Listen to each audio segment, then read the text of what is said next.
चलिए ladies and gentleman, आज के विशेष सत्र में आपका स्वागत है। पिछले सत्र की कड़ी में मैं बता दूं, मैंने बैंकिंग की दुनिया से आपको हिंदी का एक वाक्य दिया था। वाक्य फिर से सामने है, जो लोग नहीं देख पाए स्क्रीनशॉट ले लें। 2 मिनट का समय मैंने दिया था और मैंने यह कहा था कि इसका अनुवाद करके दिखाया जाएगा, हालांकि मैंने नहीं किया था और मैंने आपसे अपेक्षा की थी कि आप लोग इसका अनुवाद करके मुझे संदेश बॉक्स में भेजेंगे और मैं आप लोगों का आभारी हूं कि आप लोगों ने मेरा अनुरोध मान करके इसका अनुवाद किया और अनुवाद करके संदेश बॉक्स में भेजा। जिन लोगों को भी सीखने में रुचि है, मैंने कहा यह जो सत्र यूट्यूब पे आ रहा है यह बिल्कुल निःशुल्क है, इसके लिए कोई चार्ज नहीं करता मैं, और नहीं तो मेरी कोई ऐसी मंशा है। मेरा इरादा है कि जितने भी लोग हैं परीक्षा की तैयारी कर रहे हैं और समर्थ नहीं हैं कि किसी बड़े एडुटेक के पास जा कर के पढ़ सकें, ऐसे लोगों को उंगली पकड़ के चलना सिखाने का प्रयास है। तो आइए इस हिंदी का अंग्रेजी अंश देख लेते हैं।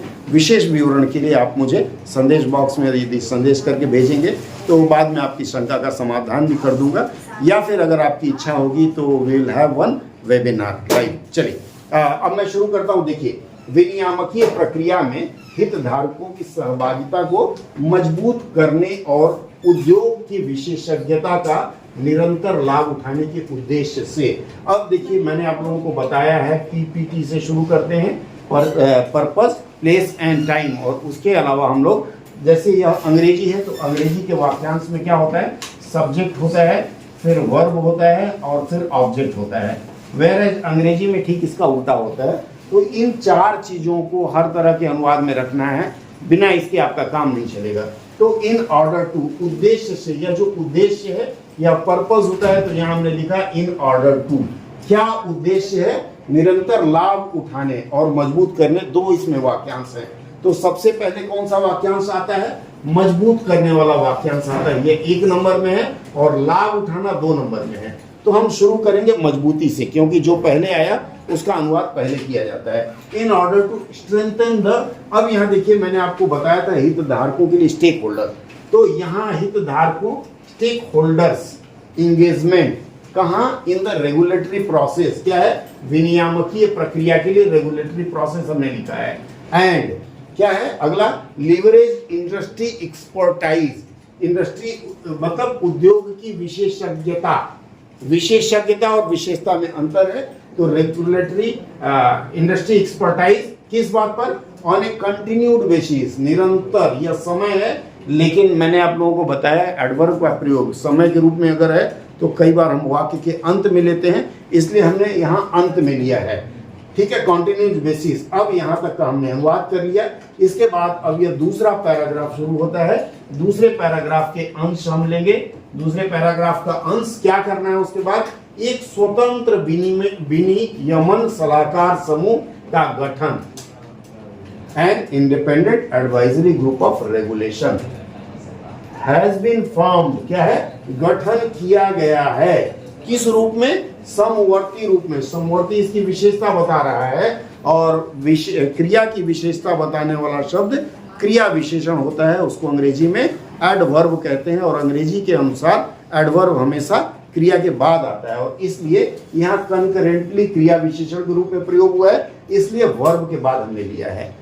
अब उसमें फिर दूसरा अंश है, यहाँ तक हमने कर दिया। कमा है, कमा के बाद वाला जिसमें वाह्य विशेषज्ञ शामिल हैं, तो इसमें विच में कंटेन अगर हम लिखते हैं तो इसमें किसी सामान में निरर्थक चीजें रहती है। लेकिन यहाँ क्या है, जब कोई गठन होता है किसी समिति का या लोगों का समूह, वहां हम कंप्राइजिंग का प्रयोग करते हैं। तो कंप्राइजिंग ऑफ क्या है? एक्सटर्नल, बाह्य विशेषज्ञ, एक्सटर्नल एक्सपर्ट। क्यों? अब ये जो ताकि जो शब्द है, ताकि के लिए 2 रूप लिखते हैं, सो दैट, या फिर सो दैट नहीं लिखना है तो टू लिखते हैं। ठीक है, सो दैट नहीं लिखना है तो टू लिखना है।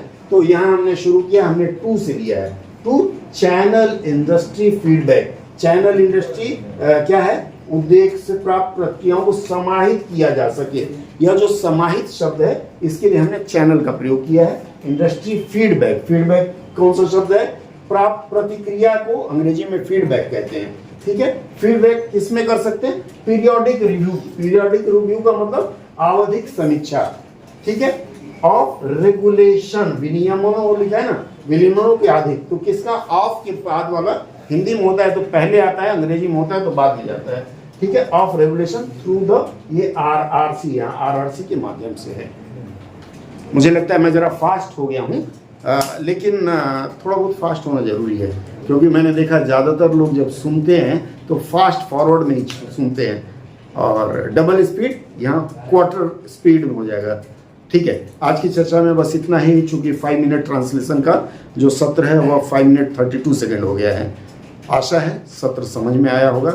अगर आपको फीडबैक देना है तो स्वागत है, अच्छा लगा बुरा लगा दोनों बताइएगा, क्योंकि अगर बुरा लगा होगा तो मैं उसमें और सुधार करने का प्रयास करूंगा, और अच्छा लगा होगा तो मेरी मनोबल मेरा बढ़ाएंगे, और इसके आधार पर आपको और भी सत्र दे पाऊंगा। जुड़ने के लिए बहुत बहुत धन्यवाद। अगली चर्चा में अगले हफ्ते पुनः मिलेंगे हम लोग एडमिनिस्ट्रेटिव ट्रांसलेशन के साथ। बहुत बहुत धन्यवाद। जय हिंद, शुभ रात्रि।